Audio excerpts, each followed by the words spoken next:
ना मुझे कुछ भी नहीं करना है, सिर्फ बैठ करके देखना है।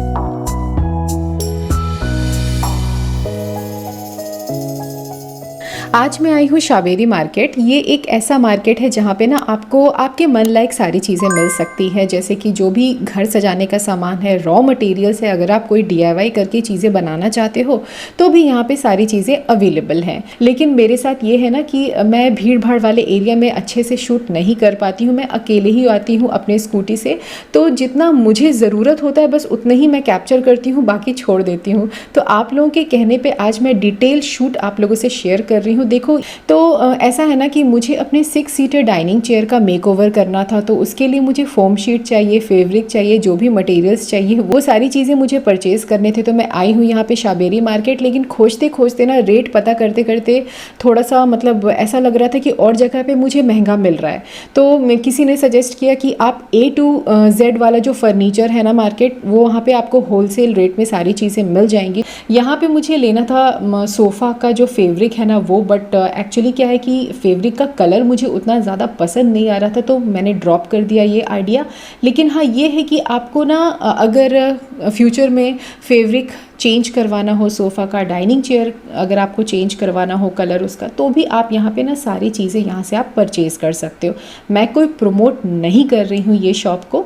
तो अब आगे बढ़ते हैं, आपको दिखाते हैं। ये जो शॉप है ना काफ़ी ज़्यादा मतलब एरिया इसका बहुत ज़्यादा है, सामान काफ़ी ये रखे हुए हैं। तो थोड़ा सा जब कभी भी यहाँ पे आओ ना तो अपने समझदारी के साथ थोड़ा ना रेट ज़रूर कम करवाना। अब तो मुझे आदत सी हो गई है यार, मैं अच्छे तरीके से बार्गेन कर लेती हूँ। चीज़ें जब कभी भी मुझे परचेज़ करनी होती हो तो मेरे मन लायक और पॉकेट फ्रेंडली रेट में मैं परचेज़ कर लेती हूँ।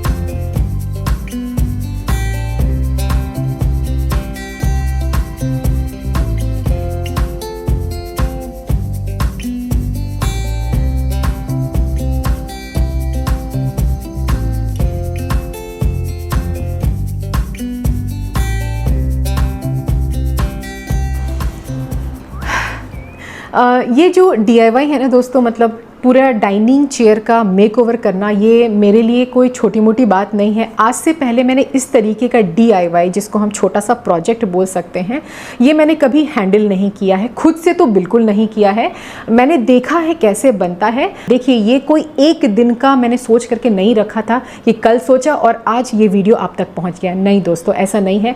1 महीना पहले से मैं इसके ऊपर काम कर रही थी। मैं सोच रही थी कि ये जो मेरा 6 सीटर डाइनिंग चेयर है ना, अगर मैं कारीगर से काम करवाती हूँ, पूरा मेकओवर करवाती हूँ, तो कितना कॉस्टिंग बैठता है। तो मैं आपको बताती हूँ, 9.5 से लेकर 10,000 तक मतलब पूरा बजट उनका ये कहना। मुझे कुछ भी नहीं करना है, सिर्फ बैठ करके देखना है, काम होता रहेगा, बस होने के बाद पैसे दे देने हैं। ठीक है, एक अप्रोच ये भी है।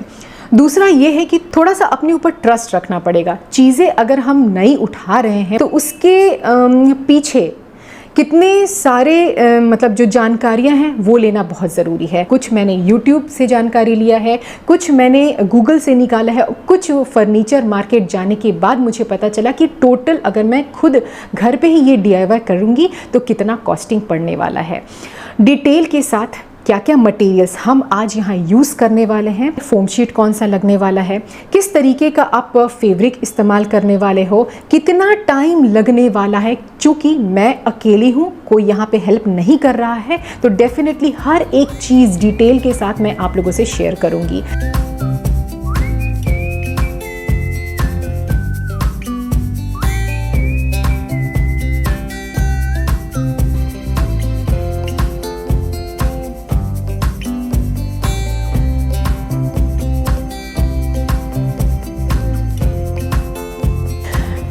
दोस्तों देखिए, ये जो DIY है ना, ये कोई मतलब सस्ता नहीं है।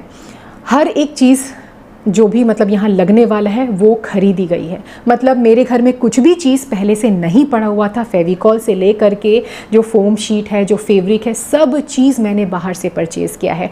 फ़र्क बस इतना है कि कारीगर से करवाओ तो 10,000 रुपये लगेंगे, खुद से करो तसल्ली भी मिलने वाला है। ध्यान से देखिएगा, कंप्लीट इन्फॉर्मेशन के साथ मैं ये वीडियो आप लोगों से शेयर कर रही हूँ।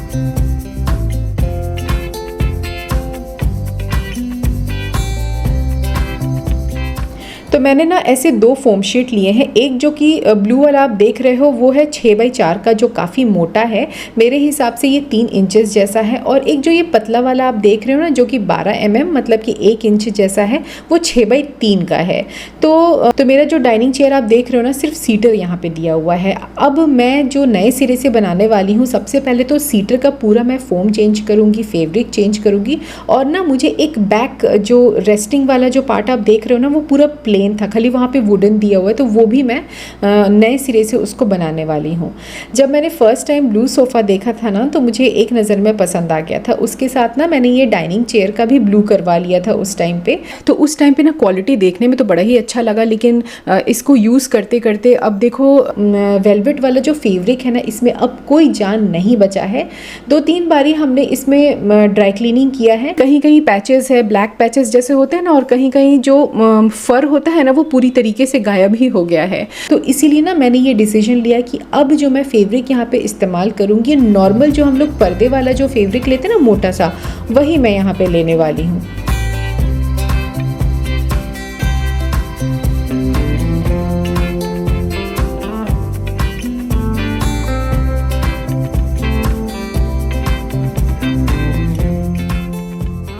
और आप में से काफ़ी सारे लोग पूछ भी रहे थे कि मैंने ये जो 6 सीटर का पूरा कॉम्बिनेशन है डाइनिंग टेबल और चेयर कितने में परचेज़ किया। तो टोटल जो मेरा उस टाइम पे पड़ा था वो कुछ 28,000 का था, लेकिन हमने थोड़ा बहुत बार्गेन किया, वो ज़्यादा तो कम नहीं कर रहा था, बट हाँ ये कि 25,000 में हमने पूरा फाइनल कर लिया था।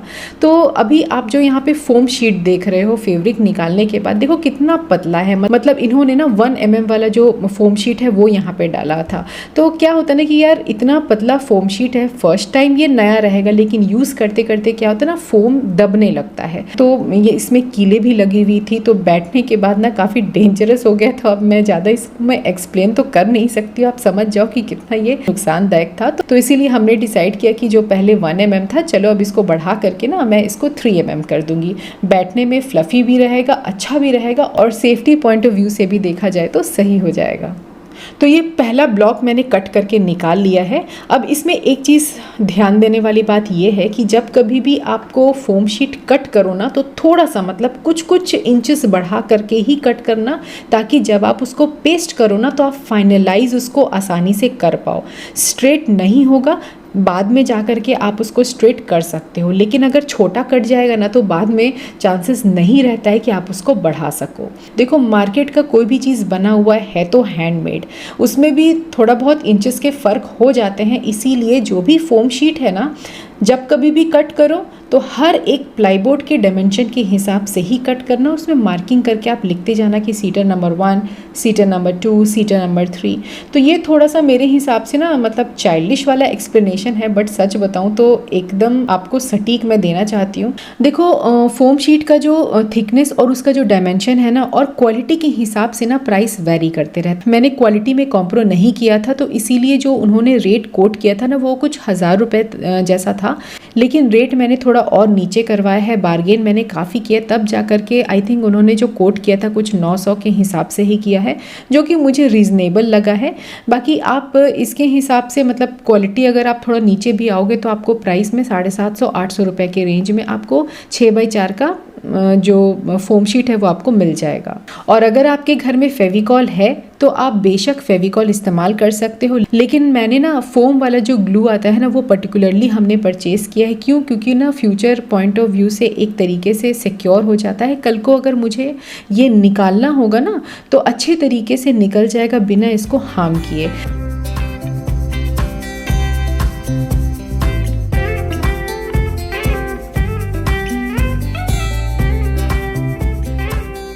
जो हमने फैब्रिक सोचा था परचेज़ करने का, वो उसी शॉप से सोचा था, लेकिन वहाँ चूँकि क्वालिटी और जो प्रिंट है ना, वो मुझे अच्छा नहीं लग रहा था। तो इसीलिए मैंने क्या किया, जो भी आपके पास नियर बाय कर्टन वाले शॉप है ना, आप वहाँ से जा करके अच्छा क्वालिटी का मटेरियल फैब्रिक आप वहाँ से परचेज़ कर लीजिए, जो कि मैंने किया था।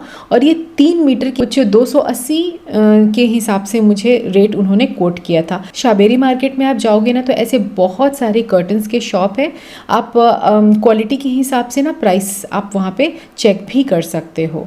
और अब आपको ना चारों तरफ से पूरे फैब्रिक को अच्छे से खींच करके स्टेपल करना है। तो अब देखो मेरे टूल वाले फैमिली में ना एक और टूल ऐड हो गया है। ये नया स्टेपलर हमने परचेज़ कर लिया है, ये भी हमने शाबेरी मार्केट से ही परचेज़ किया है।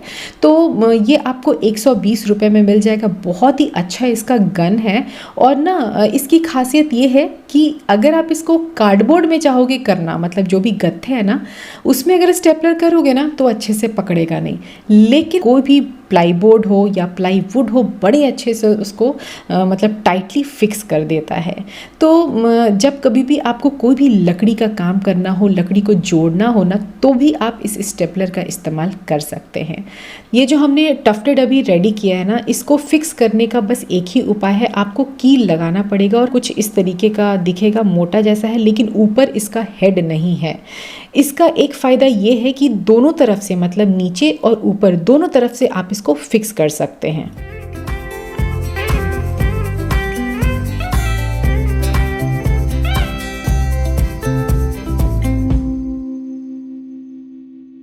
वैसे तो देखिए ये एकदम फैक्ट बात है कि जब कभी भी हम कोई नया चीज़ ट्राई करेंगे ना तभी जा कर के उसका झिझक हटेगा, अदरवाइज़ अपने को डर हमेशा ही बना रहेगा कि हमने मटेरियल परचेज़ किया है कहीं पैसे ना बर्बाद हो जाए, हमने इसके ऊपर टाइम इन्वेस्ट किया है कहीं टाइम ना बर्बाद हो जाए।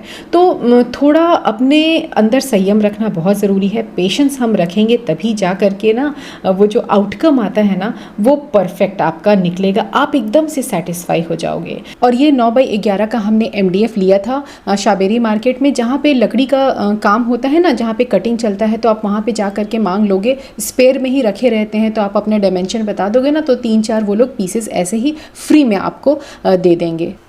तो आगे का तो देखो प्रोसेस बिल्कुल ही सेम है जैसा हमने पहले सीटर बनाया है, बस वैसे ही अपने को बैक रेस्ट बनाना है। हाँ ये है कि जो भी पुराना फोम शीट हमने सीटर से निकाला था ना, बस उसी को हम यहाँ पे रीयूज कर रहे हैं। ग्लू से चिपका लीजिए, जो भी एक्स्ट्रा शीट है उसको अच्छे से कट करके फाइनलाइज कर लीजिए। स्ट्रेट होना बहुत ज़रूरी है, स्ट्रेट नहीं होगा वही प्रॉब्लम आएगी, फैब्रिक बैलेंस नहीं होगा, दिखने में जो आउटकम होगा ना वो अच्छा नहीं रहेगा। तो देखो दोस्तों, मटेरियल्स के बारे में तो मैंने आप लोगों से शेयर कर दिया, कॉस्टिंग प्राइसिंग वो भी मैंने आप लोगों से शेयर कर दिया। अब बचा टाइम, मतलब कितना घंटा लगता है इस पूरे प्रोजेक्ट को कंप्लीट करने में। तो मैं आपको एक फैक्ट बात बताती हूँ, अगर आप लोग 2 लोग हो तो मात्र 3 से 4 घंटे लगेंगे और आप पूरा कंप्लीट कर दोगे। लेकिन मैं सिंगल हैंडेडली हर एक चीज़ मैनेज कर रही थी, DIY के साथ साथ मुझे शूट भी करना था, हर एक एंगल का मेजरमेंट, साफ़ सफाई, मतलब आसपास साफ़ सफाई भी तो करना ज़रूरी है ना, तो उसको लेकर के चले। तो मुझे पूरा का पूरा 48 आवर्स लगे हैं इस पूरे प्रोजेक्ट को कंप्लीट करने में। तो अगर आप सोच रहे हो कि अकेले आप चीज़ें हैंडल कर सकते हो मेरी तरीके, तो definitely you should go for it. छोटा प्रोजेक्ट है बट अच्छा है, इंजॉयबल है, मज़ा आएगा, कम से कम खर्च में ना आप पूरी तरीके से सेटिस्फाई हो जाओगे। तो प्लीज़ कमेंट करके बताना ज़रूर कि कैसा लगा आप लोगों को पूरा कंप्लीट मेकओवर, कलर, प्रिंट सब कुछ कैसा लग रहा है। और जो मेरा मेहनत है उसके लिए यार एक लाइक तो ज़रूर कर दीजिएगा। ये तो देखो हक है तो मांगूंगी ज़रूर आप लोगों से। बाकी अगर आप लोगों को अच्छा लगता है मेरे चैनल से कोई भी वीडियोस, कोई भी कंटेंट, तो प्लीज़ बेझिझक होकर के यार हमारे चैनल को सपोर्ट कर दीजिए, हमारे चैनल को सब्सक्राइब कर दीजिए। फिर मिलते हैं आप लोगों से। Till then take care and bye bye.